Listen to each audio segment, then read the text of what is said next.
Oh, hello again. Some of you guys had a couple of questions concerning all the lights I got on this 2008 Rhino fuel injected. This is basically a power pivot, and it's not meant for this blade, so don't believe what the dealer tells you. I had to modify the blade, all the bracket down below. That's all stuff that I made myself. Had to cut this brace to make the power pivot fit. So if you do not have a welder and not good with a grinder, I would not recommend putting one of those.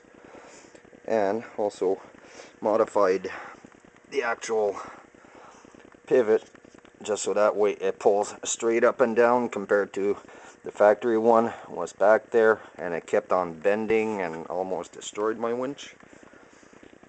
So lights, alright, little blinkers up front. I did manufacture my own turn signal kit. Got the floodlights. They're just a regular Bosch 55 watts, just plain and simple. As for the aluminum bracket, it's something that I built myself and put the code 3XT3A as amber for signal lights, and also strobe for visibility at nighttime when you're plowing. Last thing you need is have an idiot just having an accident, you know. So I do have a traffic advisor up top. Again, this is for visibility, but also it's for, you know, for fun, because I am volunteer at the motocross track, so I do love to spend time out there and help the guys out. Now back, this is same thing, code 3 on the factory Yamaha bumper. I did have to cut a little opening to make them fit, but you know, it turned out really nice and they're well protected.